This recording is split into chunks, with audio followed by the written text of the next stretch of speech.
José Campillo, director de la revista de la Universidad de Rosario y profesor de cátedra y taller de cultura rosarista. Bueno, quisiéramos que nos contaras de acuerdo a la historia de la universidad y en especial, ¿cuál fue el objetivo de que se creara esta universidad? Bueno, pues digamos que esta universidad se crea en 1653 y se crea debido a una necesidad que estaba sucediendo en España en ese momento, que es la necesidad de educar a una élite para gobernar. El fundador, Fray Cristóbal de Torres, era arzobispo de la corte de Felipe II y recibe toda esta nueva ideología de formar una élite para gobernar el imperio y esta élite la trae a América. Cuando viene aquí siendo arzobispo de Bogotá, decide fundar una universidad y se crea debido a una necesidad que estaba sucediendo en España en ese momento, que es la necesidad de educar a una élite para gobernar. El fundador, Fray Cristóbal de Torres, era arzobispo de la corte de Felipe II y recibe toda esta nueva ideología de formar una élite para gobernar el imperio y esta élite la trae a América. Cuando viene aquí siendo arzobispo de Bogotá, decide fundar una universidad para educar a la élite laica de la colonia y pues digamos que en esta lógica de ilustración de los gobernantes se crea la universidad. La universidad pues digamos que es muy importante para la época porque es una universidad que se crea de forma laica, es decir, independiente de la iglesia, a pesar de que Fray Cristóbal de Torres era monje dominico y pues era arzobispo de Bogotá.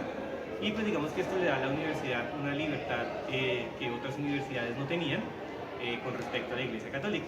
La universidad se funda por cédula real en 1653 y empieza pues con la construcción del claustro y de la capilla de la Bordadita. Y pues digamos que gracias a eso toda la historia del país se ha desarrollado en sus aulas. Eduardo Santos Montejo fue presidente en el periodo de 1938 a 1942. Fue historiador, político y periodista.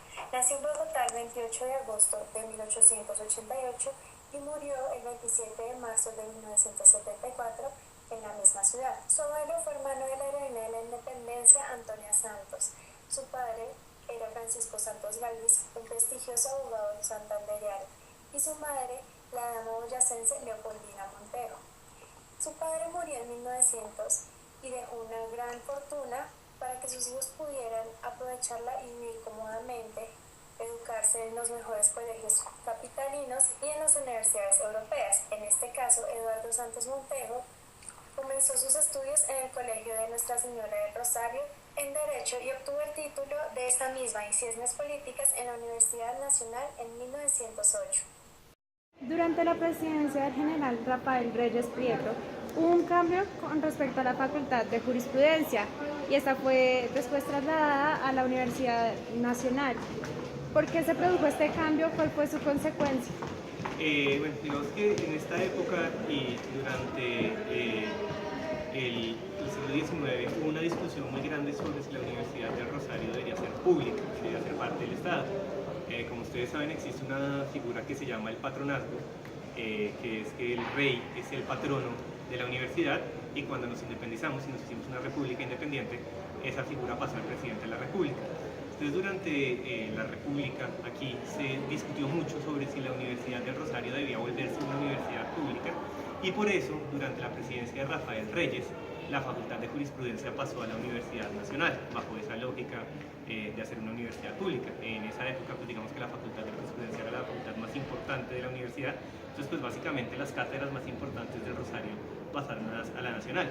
Finalmente la discusión, digamos que dirimida por directivos, por colegiales, por la historia, por las constituciones de la universidad, digamos, no se avaló que la universidad se volviera una universidad pública y se volvió a traer a la facultad y a la universidad independiente de la Universidad Nacional y pues digamos que gracias a eso hoy en día la universidad sigue siendo una universidad privada, aparte de la universidad estatal que es la nacional. En 1929, Santos fue nombrado director de la campaña electoral de Olaya Herrera, quien estaba 8 años como delegado colombiano en Washington.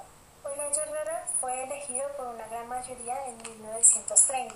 Bajo el gobierno de Olaya Herrera, Eduardo Santos tuvo varios puestos: canciller de la República, delegado de Colombia, la Asamblea de la Sociedad de las Naciones, enviado extraordinario y ministro plenipotenciario ante todos los gobiernos de Europa, consejero municipal de Bogotá y gobernador de Santander. Fue también diputado a la Asamblea de Cundinamarca, representante de la Cámara y 2 veces presidente del Senado. En la gestión administrativa se desempeñó en presionar y persuadir a la opinión internacional de naciones en favor de Colombia. Esto tuvo presencia en el conflicto con el Perú en 1932. Además, cuando cumplía su tarea de ministro plenipotenciario y enviado extraordinario ante los gobiernos de Europa, Santos buscó y obtuvo asesoría de expertos internacionalistas y creó simpatías por la causa colombiana en los círculos intelectuales de Europa y América. Asimismo, escribió un memorial que presentó en Ginebra ante la Asamblea de la Sociedad de las Naciones, donde resumía la historia completa de por qué tenía derecho Colombia sobre Leticia. Además, analizó el Tratado de Límites de Libre Navegación colombo-peruano que fue suscrito en 1922. Con respecto a esto, en mayo de 1933 se firmó un tratado con Perú, donde se terminó con la hostilidad que había entre estos dos países. También fue a Río de Janeiro a la conferencia que suscribió el protocolo del 24 de mayo de 1934, cuya conclusión fue que consagró la vía jurídica como único medio de dirimir los conflictos internacionales. En 1909 se inició como escritor y periodista, al lado de Tomás Ruedas Vargas, en una publicación que se llamaba La Revista. Desde allí, Santos empezó a consolidar su larga carrera ante la opinión pública colombiana, que luego continuaría en las columnas del diario El Tiempo, periódico fundado en 1911 por Alfonso Villegas Restrepo. En 1913, Eduardo Santos compró El Tiempo. Desde ese momento y hasta 1938 se dedicó al periodismo y no solo sacó de la quiebra a esta empresa, sino que llegó a convertirla en una de las más importantes de América. El gobierno de Olaya terminó y después comenzó el de Alfonso López Pumarejo en 1934 a 1938, quien con su programa de Revolución en Marcha hizo una serie de reformas, tanto económicas como sociales. Esto causó una fisonomía en el liberalismo. De esta manera, los liberales empezaron a tomar simpatía con grupos inconformes. Por esto, se adelantó la reforma constitucional de 1936. Las reformas del sistema tributario, del sistema agrario, a las universidades, a la rama judicial y el sistema laboral. Dada la actividad periodística y pública, Santos había adquirido una dimensión partidista suficientemente amplia, grande en el contexto nacional. Eduardo Santos fue elegido como presidente de la República en 1938 a 1942. Durante su gobierno, los golpistas querían que él siguiera con la revolución en marcha, pero los conservadores y algunos liberales querían que volviera ese tradicionalismo que había antes de López. Por esto mismo su gobierno se llama el gobierno en pausa, debido a que frenó el proceso y permitió que se consolidaran las aceleradas conquistas revolucionarias. Eduardo Santos dio un giro hacia la derecha y se inclinó más hacia los Estados Unidos. Por este motivo, Colombia fue el país modelo de cooperación con Norteamérica. En el campo económico se veía reforzado el conflicto, afectaba directamente a las exportaciones e importaciones de Colombia, que generó crisis en el comercio exterior. Una de sus consecuencias fue la caída del precio del café y por esto se creó el Fondo Nacional del Café, donde se notó la crisis que había en el agro y por ende tocaba invertir en este para así remediar este problema. Eduardo Santos también creó el Instituto de Fomento Industrial IFI y el Banco Central Hipotecario BCH. La industria no evolucionó demasiado aunque los sectores agrícolas tuvieron un incremento bastante eficiente.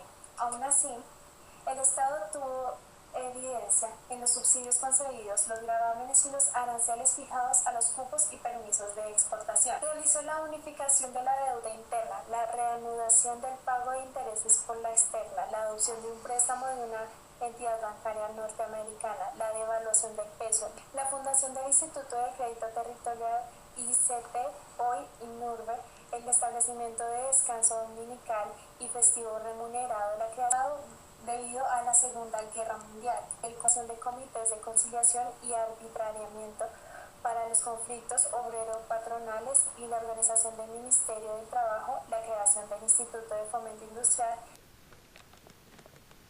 Colombia había mantenido desde mucho antes de la guerra buenas relaciones con Estados Unidos, lo que llevaría a un apoyo bilateral entre ambas naciones. El entonces presidente de Colombia, Eduardo Santos, le permitió a Estados Unidos adelantar operaciones en el país a cambio de ayuda militar e infraestructura. Asimismo, Eduardo Santos en el año de 1942 desarrolló una serie de políticas de protección a la industria nacional como medida económica para resistir los efectos provocados por la Segunda Guerra Mundial, las cuales fueron beneficiosas